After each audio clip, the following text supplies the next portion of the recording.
Hello and thank you for watching Rapid MMA. I'm Tyler and this is my main card predictions for UFC Fight Night New Jersey, Johnson vs. Bader. Sage Northcutt will be taking on Brian Barberena, who's taking this fight on very short notice to kick off the main card. Brian is a southpaw with a 1-inch reach advantage on Sage. I don't think that'll play much of a factor in this fight, although I've heard a lot of people saying this could be the one Northcutt loses to, which it could be because Barberena has a high output of strikes per minute, about 5.5 as opposed to Sage's 4 per minute. However, Sage lands his strikes with much more accuracy and absorbs 0.9 strikes per minute. Lastly, this fight will be at welterweight, not lightweight, where Sage has competed in those last 2 UFC outings. I think Barberena is going to look to test the chin of Northcutt. In the exchange, I think Northcutt will want to show his versatility and surprise him by taking him down and looking for submissions. I think this fight will be a short fight with Northcutt winning a first round submission. A lot of people saying this will be a tough one. I definitely could see that, especially since we saw Pfister take down Northcutt, but I think the roles will reverse in this one, with Barberena overcommitting or maybe just not seeing that takedown coming, and Northcutt's going to look to exploit that and make it a short night. So it's kind of out there. Not a lot of people will like this one for sure, but going Northcutt with submission first round. Next up is Jimmy Rivera versus Alcantara, a very difficult fight to pick in my opinion, with Rivera coming in as a slight favorite. Rivera is very compact with great combinations and power. He has a record of 18-1 with 2 fights in the UFC and a couple fights in Bellator. He also fights out of New Jersey, so he'll have the home field advantage. However, he has a height and reach disadvantage fighting a more experienced southpaw. His speed, combinations, and takedown defense will be key in this fight. He has defended 100% of takedown attempts thus far in the octagon.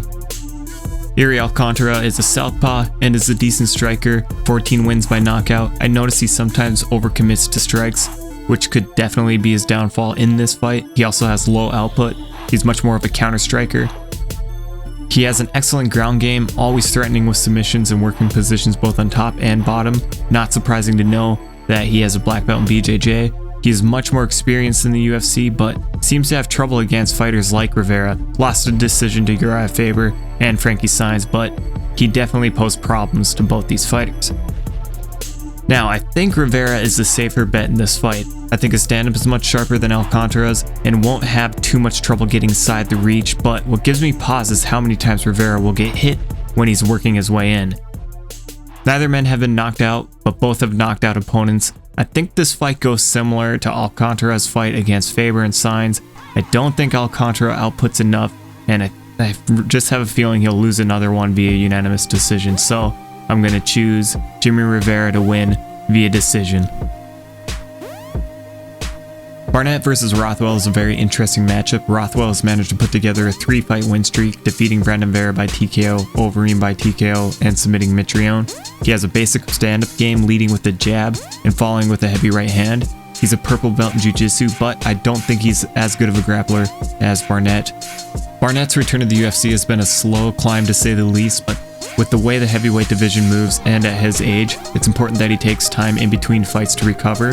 So he's not really missing out on much. He hadn't fought at all in 2014, and his last fight was in September of 2015, where he picked up a decision victory over Nelson. A lot of people said that it wasn't an impressive performance, but I disagree. He came in with a good game plan. We saw a southpaw stance from Barnett for the first time, and he had great combinations inside the clinch. His fight against Frank Mir was a slugfest in the clinch until Barnett landed a knee and dropped Mir, where the rest stopped the fight soon after. He has 1 loss to Travis Brown since his return via knockout. He's a submission grappler and works great in the clinch basically. I see this fight starting off kinda slow right away. Barnett feinting and reading Rothwell's reactions. Somewhere in the exchange, Barnett will try to close distance looking to clinch. Barnett is very effective at landing strikes in there, so expect a lot of exchanges between both of them in that position. I feel like Barnett will get clipped pretty hard and he'll try to get to the ground. Rothwell's takedown defense isn't too bad, but I think against Barnett it'll be difficult even though he's the bigger guy.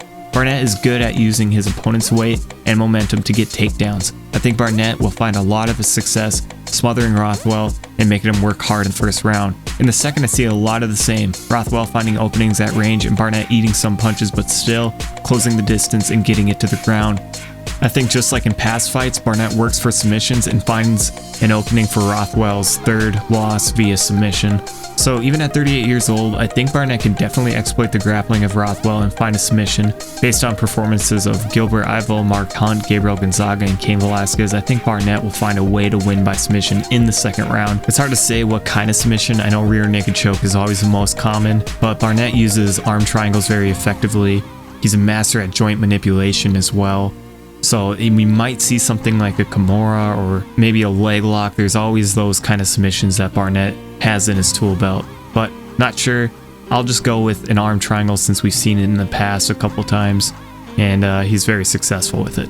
It's no surprise what Bader needs to do in this fight. Avoid the power of Johnson by any means necessary. Movement and grappling will surely frustrate him as Bader tries to wear on his cardio. Taking Johnson into deep water in this 5-round fight can give Bader the chance to finish him in the later rounds or just take it to decision. That's if Johnson allows Bader to get comfortable. I think the first round is going to be fireworks. I think he'll pressure Bader hard to try to offset his rhythm.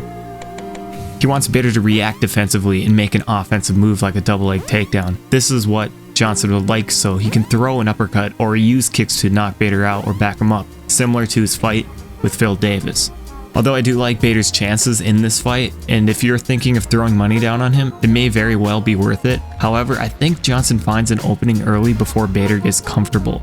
I'm sure Bader knows Johnson will start strong and try to use footwork and movement to avoid Johnson, but I think Bader will just simply get overwhelmed by Johnson's power. I see Johnson getting a knockout or TKO in the first round.